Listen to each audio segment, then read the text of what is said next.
incarnation of Vishnu. So he was teaching according to the Vedic standard, although he superficially rejected the Vedas, just to stop the unauthorized animal killing in the guise of Vedic sacrifice. But actually he was teaching, theism, whereas the Shakyamuni Buddha was teaching voidism, which is completely opposed to Vedic theism. So we can understand that when the real Buddha comes, he's not going to contradict himself. He's not going to say one thing in the Vedas and then say another thing when he's teaching. Therefore, the voidist Buddhist philosophy that we know today must have been a product of an ordinary human being. The Shakyamuni Buddha, he didn't have the unlimited intelligence or the perfect understanding that the original Buddha had. So we get the Buddhism of today, which is just this nonsense concoction. In fact, some of the arguments that the Buddhists advance are really good ideas for God. For example, they say that the illusion of the material world is not in the material world. When we say the material world is an illusion, what do we mean? Do we mean that the material world, it really doesn't exist? Well, some people think like that, but we don't accept that. Our understanding is that the material world is real because it's the energy of the Lord. And one school of Buddhism, they say something very similar in Madhyamika philosophy. They say that the material world is real, but our understanding of it is an illusion. And that's actually very close to Vaishnava philosophy. The material energy is real because it's energy of the Lord. But the way we see it is wrong because we see that individual objects have independent existence. See, no strings, no wires, nothing up my sleeve, no sleeve. But it looks like it has its own existence. But actually, the existence of this glass is completely dependent upon a chain of causes. Somebody had to mine the iron. Then somebody had to smelt it and make it into steel. And then mix it with different other metals and make stainless steel. And then somehow or other it was rolled or turned or molded or whatever the process they used to make the glass. And then somebody had to ship it and put it in the store and so on and so on. And there's this whole chain of links of causes. The scientists say that these heavy elements like iron come from supernova explosions. So billions of years ago, some supernovas had to explode and spew out all this iron into the galaxy, and then it condensed into clouds, and then eventually made the planet that we live on. Yeah, if you believe that story. Anyway. Anyway, here we are with this glass. It appears to have its own separate existence, but actually its existence is very conditional upon all these other causes that went before. It doesn't have independent existence at all. And someday, this glass is going to get lost or broken or something will happen to it, and it'll wind up going back into the ground again. And maybe some archaeologist 10,000 years from now will find it and say, look, they were civilized. They had metal glasses.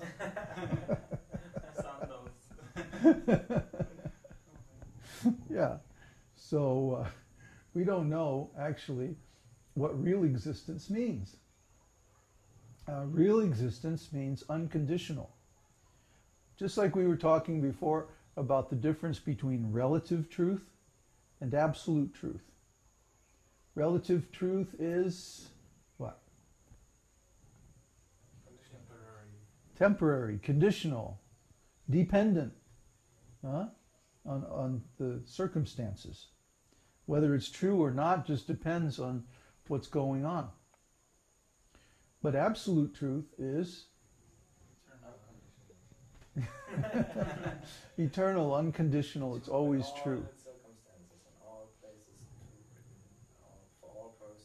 Yeah. So, similarly, material existence is relative existence because it depends on something else. Whereas spiritual existence is unconditional, absolute existence, because it doesn't depend on anything. Somebody flying around? Oh, okay. We always get invaded by bugs because the lights are on and it's warm in here. But anyway, so relative existence is temporary and conditional. Absolute existence is eternal and unconditional. That means, as Krishna says in Bhagavad Gita, never is there a time when I did not exist, nor you, nor all these kings, nor at any time in the future will we ever cease to be. The soul is eternal, immortal, indestructible, cannot be cut into pieces by any weapon, cannot ever be destroyed in any way. That's Krishna's statement. That's Krishna's guarantee. So that means we already have eternal life. We don't have to do anything to get it. So then the question becomes, what are we going to do with it? We have this eternal existence. So are we just going to sit around and work in the material world like we've been doing? Because we all experience that our material work is not satisfying. Because, why? It's relative work. It's conditional. It's temporary. And its fruits are also temporary and conditional and imperfect. And worst of all, it produces karma. So by this karma, we become bound to the wheel of birth and death, and we have to take another body in order to experience the karmic reactions of our present activities. Why would we want to do that? If there's something better, and there is something better, it's called devotional service or spiritual activities, absolute activities. Absolute activities means that the nature of the activity is spiritual from the beginning to the end. The objective, the method, and the beneficiary of the activity are all spiritual, all eternal. Devotional service means that the activities that we take up in this life are the same as the activities in the spiritual world. They're qualitatively identical. Just like in many forms of yoga, they will do some kind of sadhana for many years, and then they'll attain their realization. And then what happens? They give up their yoga. They don't practice their yoga anymore because now they have the mystic powers, or they have the vision or the insight that they were seeking all this time. But that's material. Why? Because it's not eternal. In devotional service, we're chanting the holy name in this lifetime, and then in the next lifetime when we go to the spiritual world, what are we going to be doing? Chanting the holy name. We're hearing about Krishna in this lifetime, and then when we go to the spiritual world, what do? We hear about Krishna. Then we serve Krishna in this body, and in the next body, we're going to be serving Krishna. So these are eternal activities, and they not only do they never end, but they constantly give us increasing pleasure. We were talking last night about the etymology, right, of the word Krishna, the derivation of the word roots. Krish means one who does, or one who makes something, or making something, or doing something. And na means pleasure. Not just any kind of pleasure, but transcendental pleasure. So Krishna is one who makes, or one who produces or supplies transcendental pleasure to all his devotees. That's why Krishna is the primary name of God. Because God is the source of everything enjoyable. Yeah? He's the reservoir of pleasure. And when Prabhupada came out with this book in the 1960s, Krishna, the Reservoir of Pleasure, I mean, people were freaking out because they never thought of God as the source of pleasure. But if you think about it for a minute, everything that we have, that we enjoy, is made by God.